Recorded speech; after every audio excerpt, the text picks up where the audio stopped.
It's, for us it should be easy, but for kids, what with understanding where their feet are compared to where their upper body is, it can create a lot of confusion. We're just hopping, and we're going to be hopping into the square, making sure to keep the upper body facing forward, and then out, and out.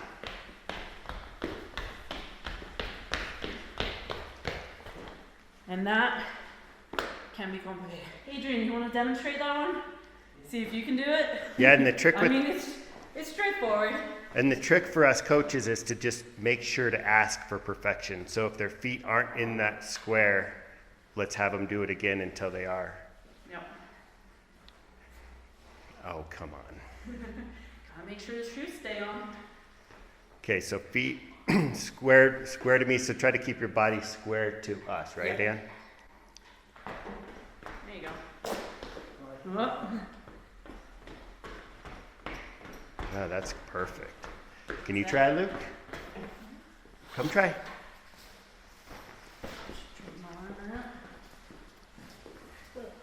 Yeah, I want to really perfect. This is a perfect progression for our hop skirts. Demonstrate it again so you see? Okay. So, basically, you've always got one foot in a square, okay? And then you hop in, out, in, out. Is that what you did, Adrian? I don't think so. I think he went 2 feet in the square. No, he did it. He was right. There you go. Yeah. See? So keep your upper body facing us. Hop with both feet, and then both feet can come. So We're gonna do it again. You're gonna follow me. Okay? So I'll be one square ahead of you, and you be in that first square, and you do exactly like me. We'll do it slow. So from here, we're hopping in, okay? So now your body kind of faces this way, okay? Then we're hopping out, hopping in again. There you go. Out, in, out. There you go. Now, try to do it without the upper body moving. Okay, so keep your upper body facing me. Hop in. Okay, there you go. Oh, where's your upper body? There you go. Out, in, out.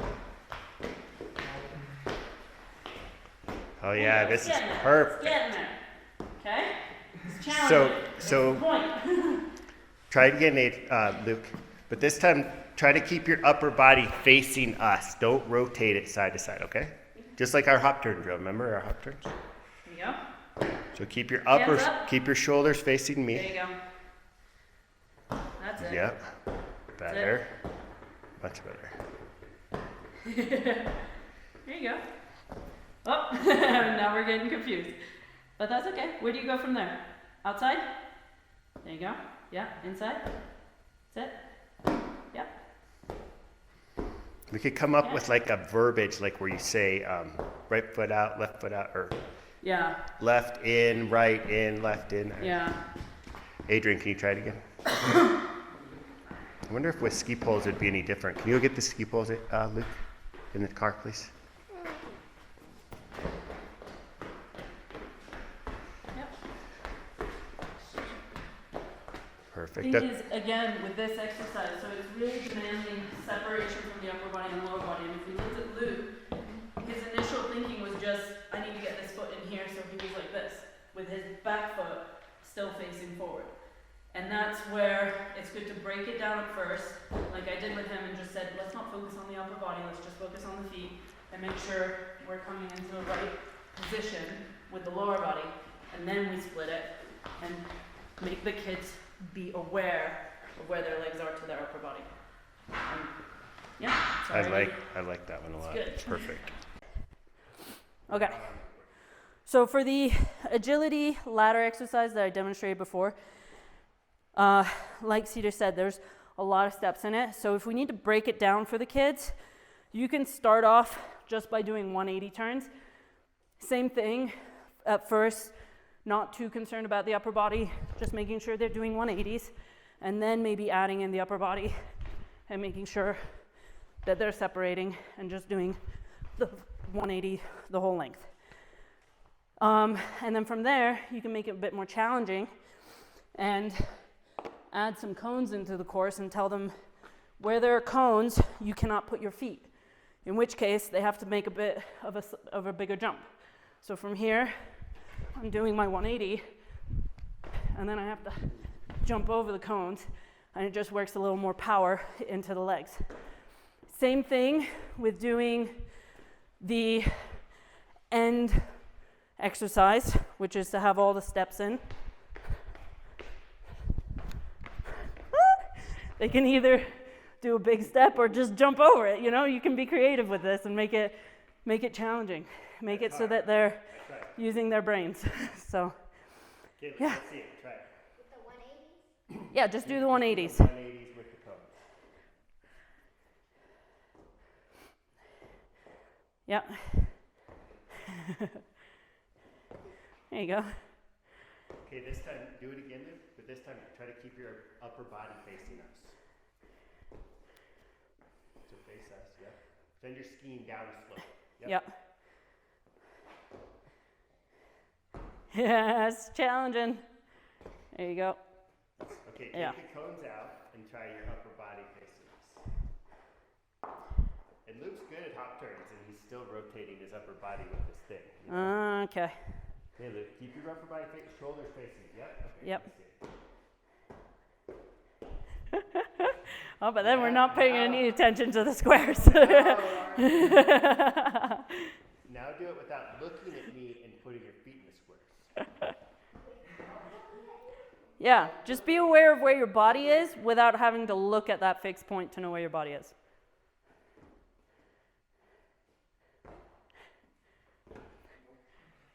All right. Yeah, this is good. I It's mean, not that bad. You were level- just jumping a square that wasn't necessary. You wanted the pivot.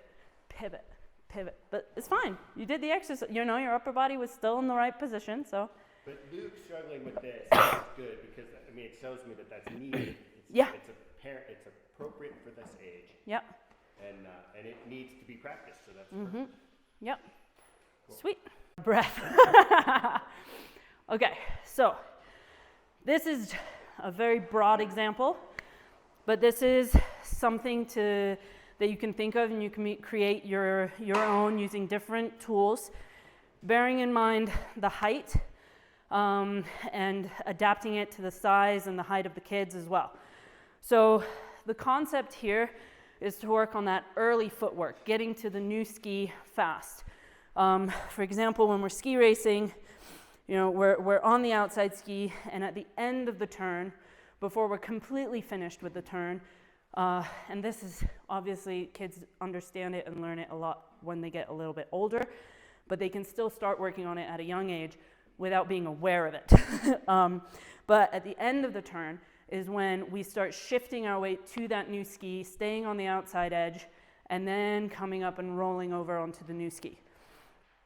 So here, we're basically having a course with different levels, different challenges for the kid to really come and stick to that new ski.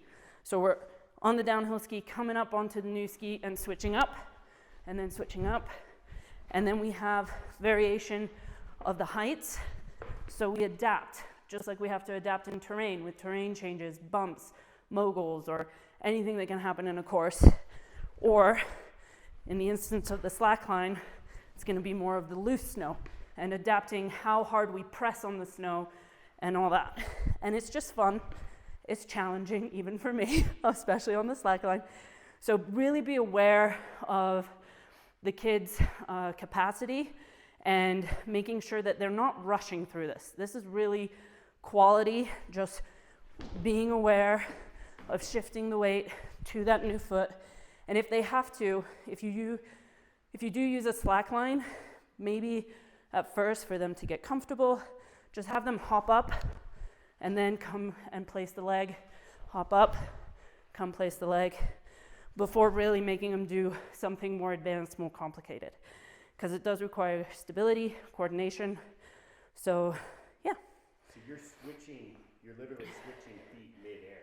Yeah. That's Yeah. So like coming here, you know, but the idea really is to focus on that, shifting the weight onto the new ski, coming up, and then switching legs. But it's really those first movements of just getting up and over that we're focused on. The landing isn't so important, which is why I'd recommend maybe starting with just landing on both feet and then putting the leg, landing on both feet, you know, and just making sure even in the landing that the kids are landing correctly. For instance, with box jumps, a lot of kids, they tend to land with the knees going inside. Focusing on good alignment with the knees over the toes is crucial and important, and that can be something for the kids to focus on here, is making sure that they're landing clean and not with their legs coming in or coming too far out. Yeah. Okay, let's try it, Luke. You want to demonstrate for me? Yep.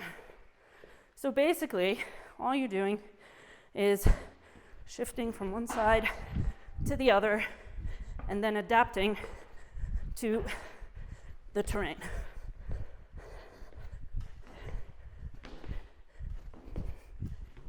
Oh, that's good. Yeah, athletic stance.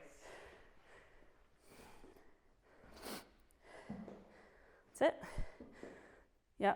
Yeah, I see his knees popping in a little when he lands, like you said. Yeah. Yeah, take your time, just figure it out.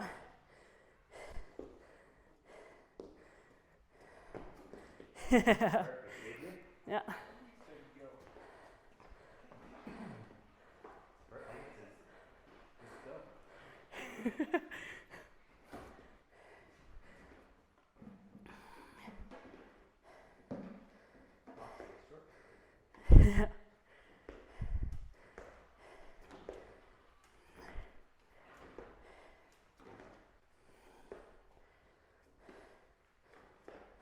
Here you go. Through the slack line because it's a bit more complicated. This is part, I need to remember exactly how their fitness test goes, but it's part of the fitness test, and usually it's on a box a lot higher. But the kids have to come up through the cones without touching the cones normally. Here I've obviously set it much narrow, but yeah. Yeah, but then it dictates where they go. At the beginning, they get to just try it out, figure it out, get comfortable with the move, and then you can make it harder by dictating where they can place their feet and where they switch. And yeah, exactly. So 3, you know. So this is teamwork games we're doing now. Teamwork games. Here, just grab that. So I would. So I had like some easy peasy obstacle course. And was just like, okay, we need to get the ball into the bucket that's at the other end. We don't have one right now. But in between two people, you had to be able to pick up the ball without using your hands or arms. And so they would figure it out, and they would try to work together or come down and squish the ball between each other and try to come up together and just hold that ball. Or, no, can't kick it, can't kick it. Or one team did, because there was a day where it was a team of 3. And so they basically had one guy come down and grab hold of the ball, and then the other 2 carried him to the other end and was just like, no, let go, and they let it go into the bucket.